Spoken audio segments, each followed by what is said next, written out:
Bro, if you don't move your crusty ass fucking head out of fucking face, get your crusty ass fucking finger out of face. You gonna run up on me and hold up the damn yeah. See, if you notice, she has a different energy for the woman who works there than she does for the people that are waiting in line. Because, see, the woman that works there, she knows won't do nothing because they want to keep their job. The people in line that don't work there, she makes sure she watches her damn mouth. And she's a little bit more she's respectful with them. But when she knows that you're at a disadvantage because you are worried about losing your job, she takes advantage of that. I noticed that with police officers too. People will talk crazy to the police, but when there's a civilian that says something, they watch what they say, but then they'll turn around and get crazy with the police officer because they know the police officer won't do anything.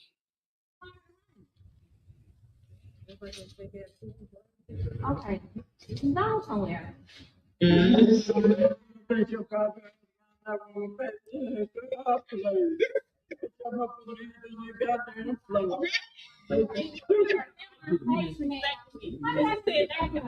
clearly saw me. No, not somewhere. How about paying my back? Like I said. See, somebody else should have jumped in to speak to her before she got herself arrested or beat up. Somebody should have came in there and like tried to speak to her and walk her down. But everybody's just kind of watching the crash out in slow motion. Nobody cares until it's too late. It's not even working, man.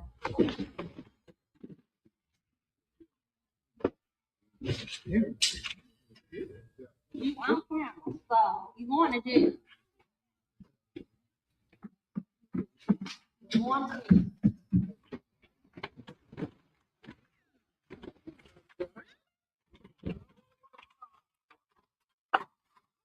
I mean, I know the people don't care because, they're going to work hourly and they're going to have to pick stuff up and restock anyway.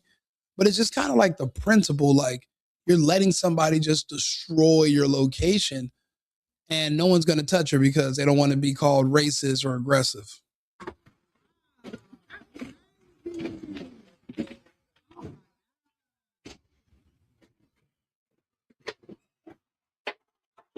Kicking something with open toe first sandals is insane. Oh my God. Is the police on the way?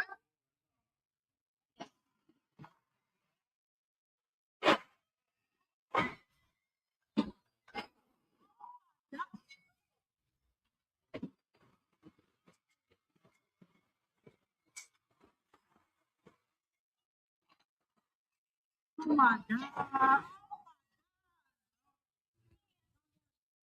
And now somebody's trying to step in, but yeah, that's a woman. She looks a little bit on the masculine side, but they're unaccountable. You can't say anything to them. You can't do anything to them without facing consequences. Even in situations like this, people will still stick up for her and say, oh, you were in the wrong for stopping her. And everyone's solution is call the police. It's like we're in the United States and everybody's only solution when it comes to dealing with black people, especially, is you just lean on the police because basically they're the only ones that can deal with them legally. But this should be a public thing. The public should be able to deal with these type of situations. You shouldn't be afraid to defend your space or the place you're shopping at. These are the stores in our neighborhoods. We need these stores to stay. If you allow your friends to shoplift, they're going to close the store where you live. And then what are you going to do? Now you're driving 30 minutes away. And then if you shoplift there, you're going to lose. And then that's when you develop something called a food desert. And these people literally live at Dollar Tree. People that go to Dollar Tree, they stay there. They are always at the damn Dollar Tree. They get their food there, their groceries. They get all their items from Dollar Tree. Why would you let somebody come in there, put it at risk, and then they might end up closing the store because there's too many problems there? All it takes is a few fights, a shooting, a couple of arrests, and then the people are saying, you know what? Let's just move the location somewhere else. It's a lot of trouble at this one. So you're literally contributing to the lack of resources in your area when you're not intervening and not stopping people that you know are from your demographic from doing stuff like this. Calm down. Wow, this is crazy. I don't even know what I get.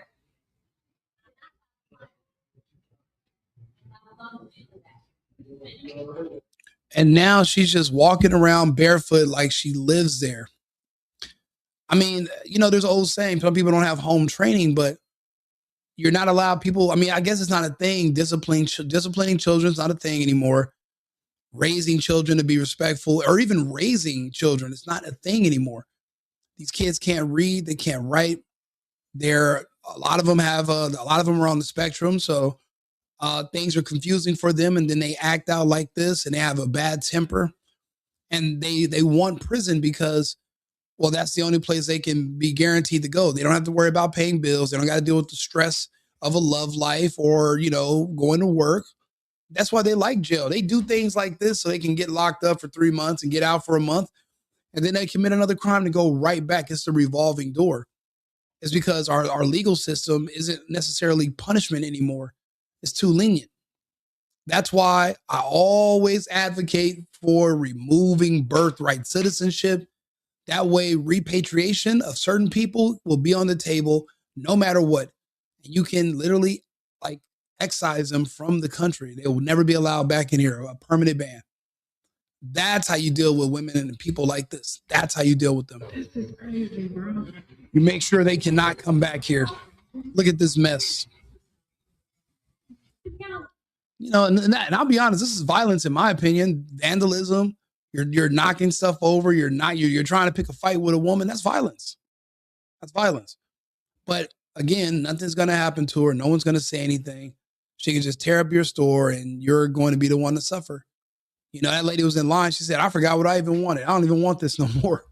I feel you on that. Once you see that, you're ready to leave. You don't even, why do I want this? It looks trashy in there now.